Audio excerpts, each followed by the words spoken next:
সামনে নির্বাচন না, আমার ভাই তোমার ভাই, এগুলো নিষেধ, এগুলো বলা যাবে না। এই যে বলে দিছে উপস্থাপক, কোনো আমার ভাই তোমার ভাই চলবে না, চলবে লিল্লাহি তাকবীর, আল্লাহু আকবার। তবে ভোটটা যেন ইসলামের পক্ষে যায়। কয়েকটা কারণে গোটা বিশ্বে মানুষ আমাদেরকে চিনে। এর মধ্যে একটা হচ্ছে দুর্নীতি, আরেকটা হচ্ছে অপরিচ্ছন্নতা।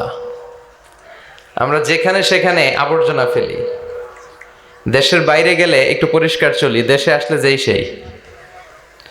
সিঙ্গাপুরে আপনি রাস্তায় থুতু ফেললে জরিমানা মাত্র $300। কত?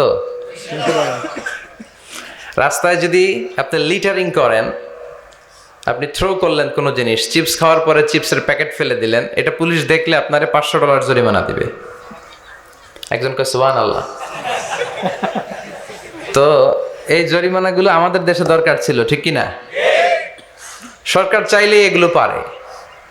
এই যে দুর্নীতি, ঘুষ, তারপরে বেকারত্ব, এটা বড় অভিশাপ।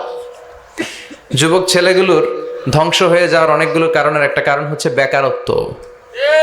রসুল বাত্তালে দুঃখানু শয়তান, অলস মস্তিষ্ক শয়তানের আড্ডা, কাজ নাই কাম নাই। হিন্দি সিনেমা দেখে, আছে না নাই? রুব্বানে নাচে কোমর দুলাইয়া, ফেরেশতারা বলবে তগরে পিডামো আমরা ঝুলাইয়া। তো ওদের যদি কাজ থাকতো, যুবকদেরকে যদি ইউনাইটেড করা যেত, গভর্নমেন্টের পক্ষ থেকে ওদেরকে স্বাবলম্বী করার সুযোগ সুবিধা দিলে ওদের মাথার মধ্যে শয়তান ঢুকতে পারতো না। এজন্য আমরা বলি মনটাকে কাজ দাও। মনটাকে কি দাও? মনের আরবি হচ্ছে কলব। মনকে আরবিতে কি বলে? কলব। কলবকে কলব বলে এজন্য, কলব মানে পরিবর্তন হওয়া। কলব মানে কি? আমাদের মনটা সবসময় পরিবর্তিত হয়। এখন আছে এখানে, চলে গেছে ইন্ডিয়া, চলে গেছে আমেরিকা, চলে গেছে, কাবার কথা মনে পড়ছে, সৌদি আরব চলে গেছে। ভিসা লাগছে? কথা কন। এই যে ভাবলেন আপনার হৃদয়টা এখান থেকে ওখানে ছোটাছুটি করলো, ভিসা লাগে? লাগে না। এটার ভিসাও লাগে না, পাসপোর্টও লাগে না। তো এই জন্য কলব, মন, এটা সবচেয়ে বেশি ছোটাছুটি করে, সবচেয়ে বেশি দৌড়াদৌড়ি করে। তো যুবকদের মনটাকে, এটা লাগামহীন হয়েছে, এটাকে ধরে রাখতে হবে কাজের মধ্য দিয়ে। মানুষের মনটাও ছোটাছুটি করে, কাজ না থাকলে এদিক যায় ওদিক যায়, ভালো খারাপ সব চিন্তা দুশ্চিন্তা মাথার মধ্যে জট পাকে, ঠিক কিনা? এই জন্য নিজেকে যদি কাজে ব্যস্ত রাখেন, এই পাগলামি মাথার মধ্যে ঢুকবে? কথা বলেন।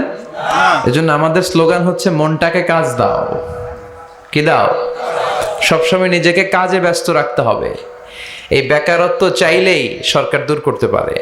এই লাস্ট বিসিএস যেটা গেল, এটা কততম বিসিএস? 37তম। এটাতে অ্যাপ্লাই করছে কতজন জানেন? কত?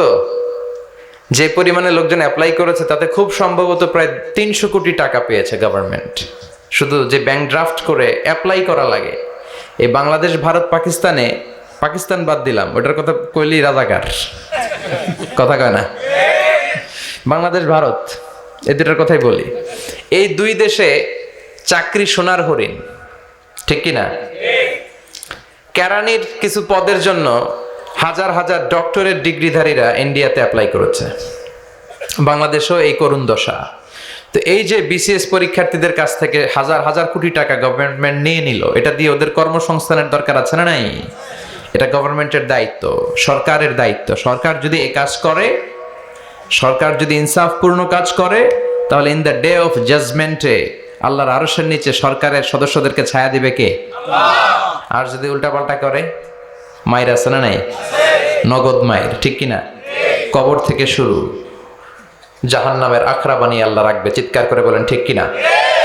এই জন্য আমি সবসময় বলি, নেতা নির্বাচনের ক্ষেত্রে খুব চুজি হতে হবে আপনাদেরকে। সাবধান, সামনে নির্বাচন না, আমার ভাই তোমার ভাই, এগুলো নিষেধ, এগুলো বলা যাবে না। এই যে বলে দিছে উপস্থাপক, কোনো আমার ভাই তোমার ভাই চলবে না, চলবে লিল্লাহি তাকবীর, আল্লাহু আকবার। তবে ভোটটা যেন ইসলামের পক্ষে যায়।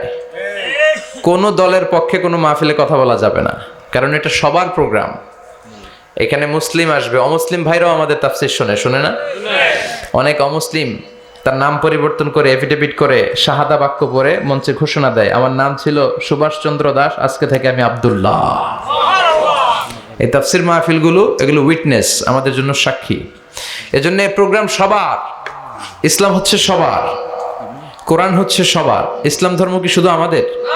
কথা বলেন।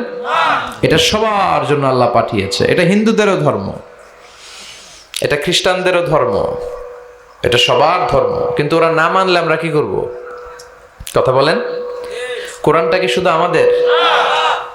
এটা গোটা মানব মণ্ডলীর। বিশ্বনবী রহমত শুধু আমাদের? রহমাতাল্লিল I have sent you as a mercy and blessing for the entire world, for the entire universe.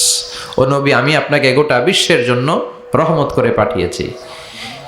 শুধু বলেননি যে মুমিনদের জন্য রহমত করে আপনাকে পাঠিয়েছি, মুত্তাকিদের জন্য রহমত করে পাঠিয়েছি, এমনটি বলেছে?